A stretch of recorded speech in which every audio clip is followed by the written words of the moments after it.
Hi everyone, welcome to Module 3. I'm sorry I'm a little late in getting this module up and going for you guys. I just need to put on some final touches. I hope you guys are having a good start of the semester. A little update on your journals. I have been watching them and they're really great. I'm working on giving feedback to everyone. So please be patient with me. It's a little more time consuming than I anticipated leaving video feedback for everyone, especially when I'll do a take and then I'll mess up and then want to restart again. So I'm still working on getting all those feedbacks, but I really enjoyed listening to what you have to say.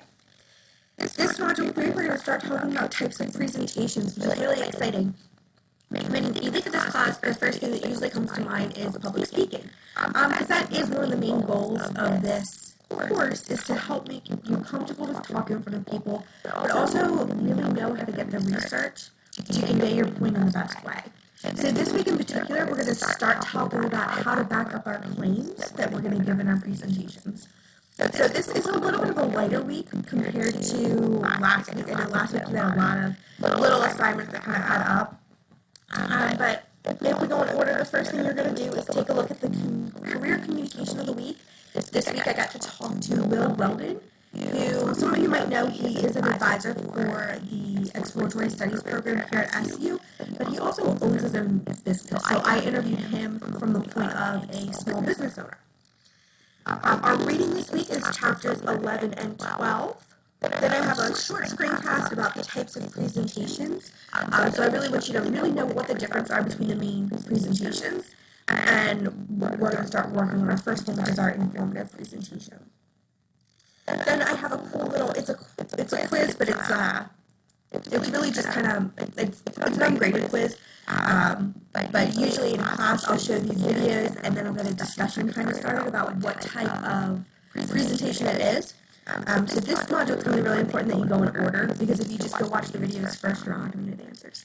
So make sure you watch the screencast first, and then I pick out a couple of different speeches that I'm going to have you look at and try to identify what kind of speech it is. Also, with any video I show of speeches here, I always like for you to take a look at what is something that you see in the speech that you really like, what are things you don't like, and try to figure out how you can incorporate that into your own speech. And that's actually going to be part of your journal. So make sure while you're watching these videos, take good notes on them.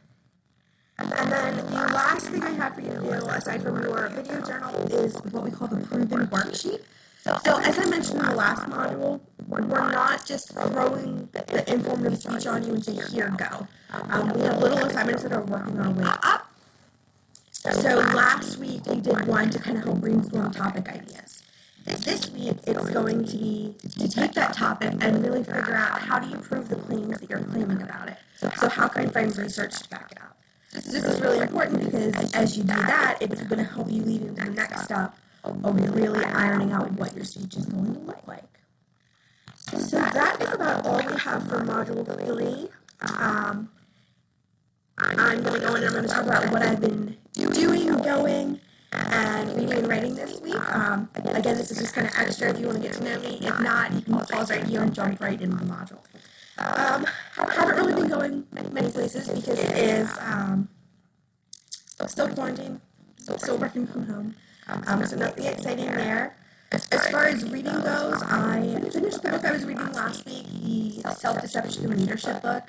Really great book. I definitely, if you're somebody who's interested in maybe like running your own business, being in a management type position or a leadership position, I think it's a great book to read.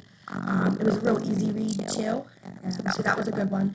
My next book that I'm reading is a diversity methodology book for research. And not that it's interesting, but it's not that exciting. But I'm very excited because one of my favorite authors, Rachel Hollis, is releasing a new book next week. Called, I think it's called I Wasn't Expecting This, but I pre-ordered it back in May, so I'm really excited to get my hands on that next week.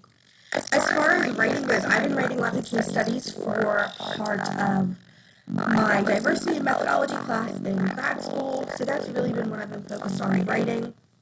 And I was working on writing a paper for a mission statement of what my personal leadership mission statement is. So that was, again, a really cool thing to do. I'm doing it as part of my schoolwork for my doctoral program. But just doing all the reading and research about that, it's really exciting.